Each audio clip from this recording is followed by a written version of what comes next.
Hi everyone, I'm coming to you here today, and I'm going to talk a little more genuinely and a little less unscripted, so sorry if it's a little bit more casual. I also followed the advice of one of you, and I removed the stand from underneath the orb of mystery, so that way it's more comfortable and less heavy, and I can hold it for a bit longer. So thank you for that suggestion, by the way.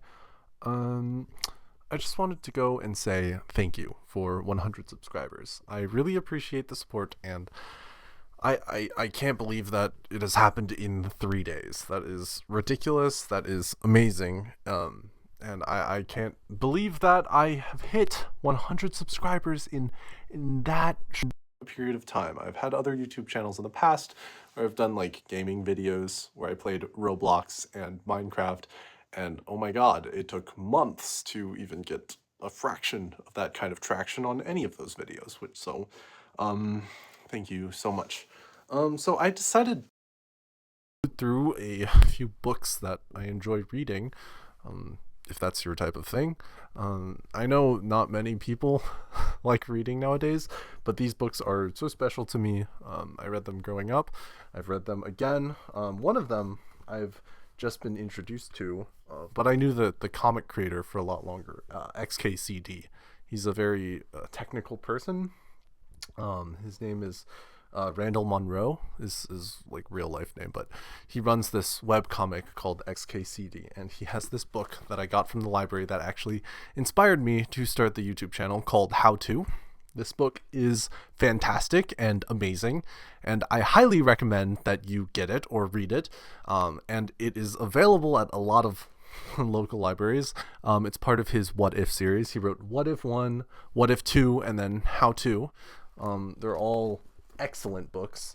I remember distinctly there was a chapter about how to fill up a pool full of water, and in it he talks about how to open $150,000 worth of water bottles, Fiji bottles, I believe, is what he said. And then he said that the U.S. government had actually tested whether or not atomic bombs were effective at opening containers. Well, they didn't really test whether they were effective at opening containers, but they more so tested whether or not the containers would get contaminated with radiation or if they were safe to drink. And this was in the during the Cold War era, of when they were testing a lot of there was a high chance of like a nuclear fallout event happening. So I thought that was really interesting. Other books that inspired me: The Guinea Pig Diaries by H.A. Jacobs. Fantastic book. Incredibly amusing, informative, and funny. He talks about talking about death. He talks about experimenting on himself. He talks about saying yes all the time, saying no all the time, going on a paleo diet, which means you kind of eat like a caveman. He talks about following the Bible to a T. He talks about all sorts of things in this novel. A.J. Jacobs is incredibly funny, incredibly measured, and incredibly clever. He wrote another book called The Know-It-All, where he attempted to read all of the encyclopedia entries, and he said it's one man's humble quest in order to be the smartest person on the planet. And he's reading all of the volumes of the Encyclopedia Britannica at the time. It's really funny because his wife called him like incredibly annoying and grating after a while. Let's just move on for the sake of time. It's another book that inspired me and shaped me and made me the person who I am today, and made me a lot more literate and a lot more informed about like the formation of the universe and how we all came to be who we are. So this is Bill Bryston, a short history of nearly everything.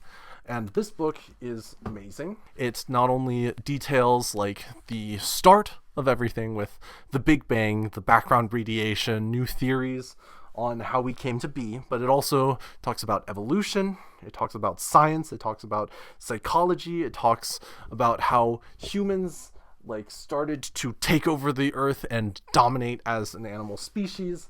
It talks about how pigeons interfered with background radiation studies. It is a very funny, very informative book about somebody who clearly cares a lot about science. In any interview you see Bill Bryson in, he's very funny, he's very charming, and he reminds me a little bit of like a rabbit. I don't know, that's kind of weird to say about like a breathing, living human being, but he reminds me of like this kind of half British, half American kind of like rabbit figure. And then the final book that I will recommend is this book by Douglas Adams, Hitchhiker's Guide to the Galaxy. This one isn't nonfiction like the rest of them are, but it is so funny that you have to check it out. Like, it is incredibly funny. It is incredibly clever. Again, all of these books are incredibly clever. Could not hope to be as good of an author as any of the people that I just mentioned here, but the ultimate Hitchhiker's Guide to the Galaxy is actually the Hitchhiker's Guide to the Galaxy is this smaller book that's like little rectangle. It would be probably about a third of this, but then there are the sequels to Hitchhiker's Guide to the Galaxy. But the first book, there are all sorts of crazy aliens, and this isn't a spoiler.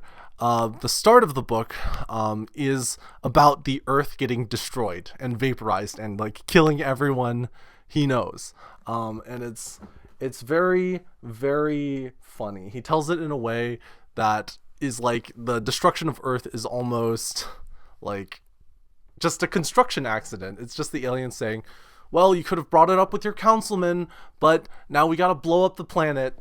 Sorry, it's gotta happen. So these were a lot of my inspirations for creating this YouTube channel, especially How To by Randall Munro. He just compiles a bunch of very neat and funny facts into his book, and I thought that neat and funny facts could be the basis for this YouTube channel. Yeah, I don't really know what else to say, so I hope you have a great day. Yeah, I'll be making more videos soon. Thank you for watching. Sorry, I bumped the microphone. Okay, bye.